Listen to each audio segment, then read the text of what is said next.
Something wrong with Trevor.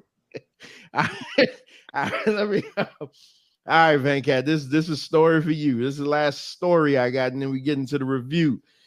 All right. So per So PWN, there ain't gonna be no rewriting of Ron Simmons' world title win or retelling hey, we don't know. Ric Flair being in WCW when he was in WWF. Hey, we don't know. Stay tuned. Stay tuned to the end. Stay tuned to the end of the show for This Week in Wrestling History. Yeah, miss history. Let's let's get into this story. So This Week in Wrestling History, the Ghetto Edition.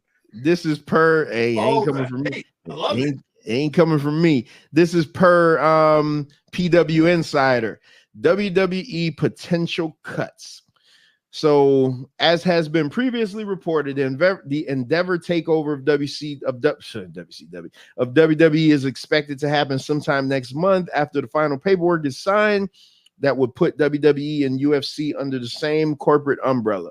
Today, PW Insider reported that there is a sense of gloom and doom within the company offices, with many employees feeling that if you are not part of the production or involved with the WWE talent, then you are not safe, as the company looks to cut back departments that are not needed because of the merger. So since Endeavor already has departments that would handle something like travel, for example, you can expect many to be let go in the coming weeks, and employees in WWE know this because some of them have already been looking for their next job. It still remains to be seen exactly how many people are let go, but it has already been made clear by Endeavor CEO Ari Emanuel that cuts are coming to avoid redundancy. PWI adds that the expected firings have been a big topic of conversation among those working at WWE's company headquarters in Stamford, Connecticut. At this point, we don't know if the cuts will extend to the talent or anyone who regularly goes on the road. All right, Venkat. So, I mean, it's not unlikely for when you have two giant companies like this merge that there's going to be some casualties. So go ahead, go and get your grandstand in it. What grandstand? I mean, to me, I think it's bullcrap that it's supposed to be this big, rich company, and we're cutting people like crazy. But I mean, they had mentioned that already that because of that merger, they're gonna start cutting people. So it's expected, just like the ESPN thing. But I don't have much to say about that because we kind of knew it was coming. We kind of knew that. But you led with they're supposed to be this rich company. What does that have to do with it? Yeah, they wouldn't. Why would you? It seems like they hired people just because, and they waste because they didn't use. They have a lot of, like you say, every week. They have a lot of people sitting on the sidelines not doing nothing. Now they're like, oh, we got to tighten up. If they were already a tight ship, there shouldn't be anything to cut at this point. So if they're a big rich company, whatever they have, they need and they should be using. So it just seems like we're just cutting just for the sake of cutting because it looks good for stockholders. But this isn't coming. This is an Endeavor deal. You understand that? WWE is still a publicly traded company with stockholders. No, I'm saying Endeavor is the one that's going to come in and make the cuts. Yeah. See, he won't ever just put the blame on somebody else. He won't do it. He will not do it. Because it's always WWE that's the problem. He will not do it. So in this past week, and I'm never for anybody losing their job, but this past week I had to fire 3 people. So this will be like 5 in the past month and a half that I've had to let go. Mm-hmm. And the company's making money, more money than they've made. Exactly. Hold on. In the 50 plus years, but you realize that you basically have a lot of, and God, this is going to come off sounding so bad. You have a bunch of dead weight that aren't. So with us basically doing this restructuring, we're starting to see that a lot of people were just getting money for nothing. So now we could pay people more money to pick up what the deadbeats weren't doing. But they don't do that though. That's not what they do though. But how do you know that though? And Mike, you because I've seen it. I've lived that. This would have been an MD conversation here if I ever seen it. I ain't never heard of no company cutting and then be like, oh, okay, by the way, you been right here. Let me go ahead and give you X amount of millions of dollars, unless you like a special case. You know, like you're a darling of the company or some nonsense. But not trying to give nobody no damn raise after doing cuts. They don't even unless you want the upper gold watch. What? Oh, the gold. A gold watch. Oh, here's a ring. Good job for your 30 years of backbreaking work. Here's a ring. Because right now, companies across the board are like all up on record profits. Yep. Some of them are doing it by nefarious means, you know, raising prices. You see the eggs and the stuff in the supermarket that are marked up. All kinds of products and goods are marked up just because they could just blame it on inflation.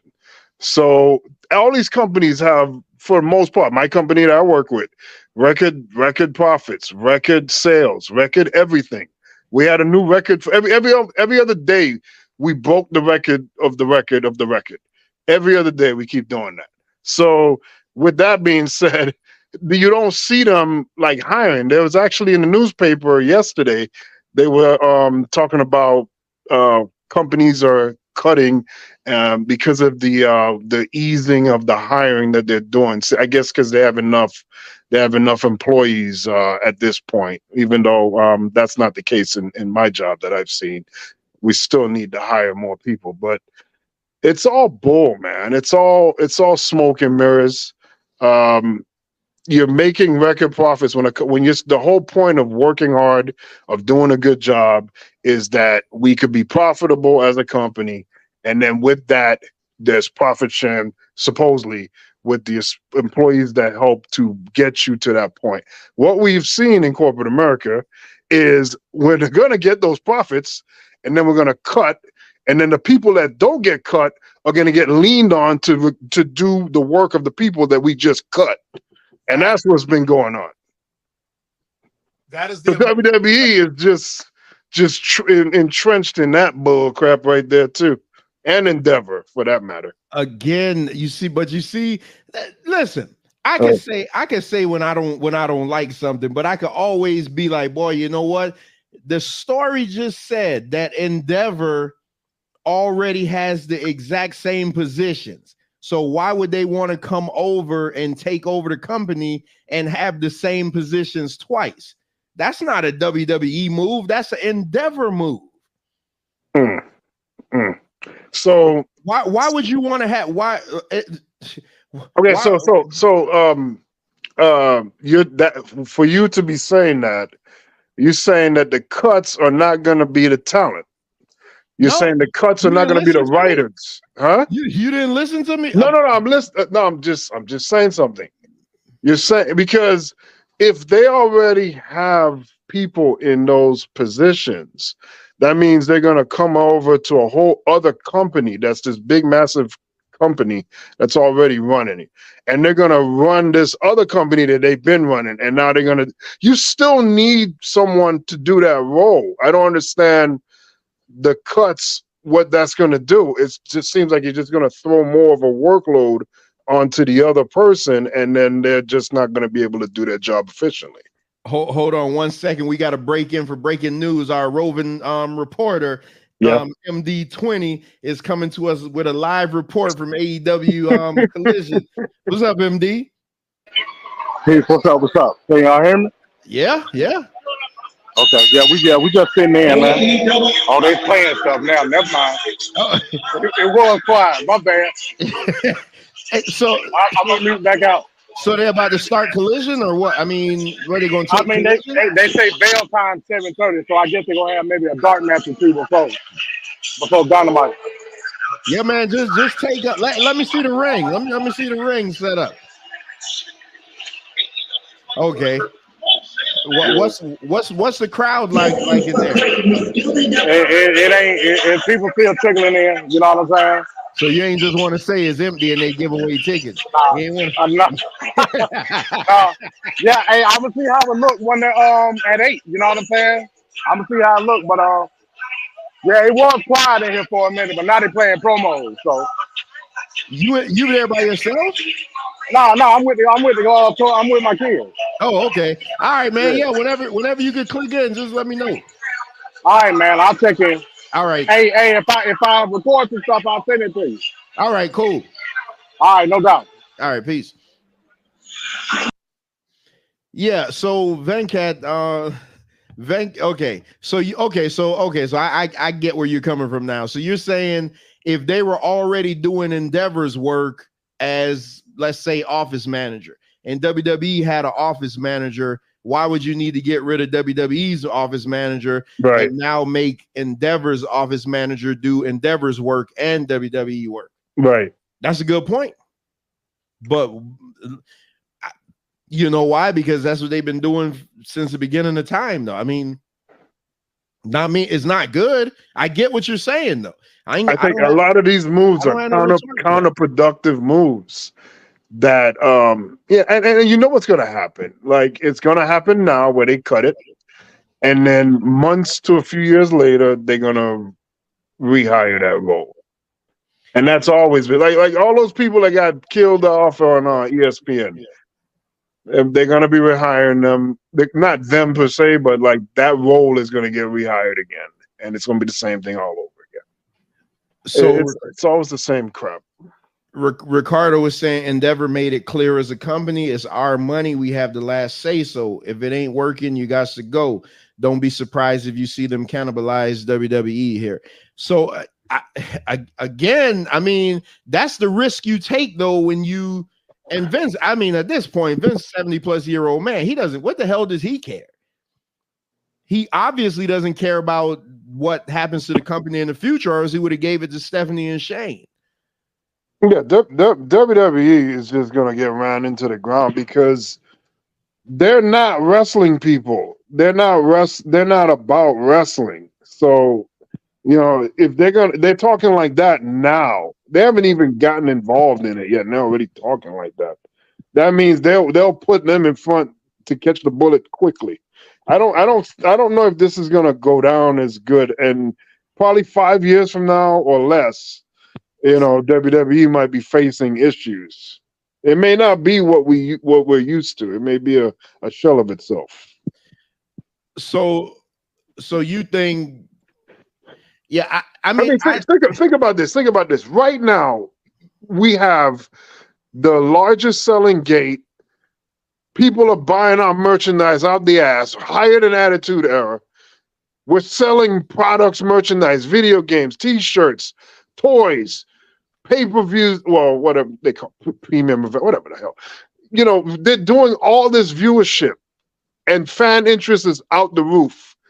And your response is, oh yeah, we gotta fire people and cut people. That's not that's not gonna fly. That's counterproductive. Right now, as you sit, you are doing optimal performance. And then you decide to do all this shakeup, which could change a lot. I hate that I had to agree with you.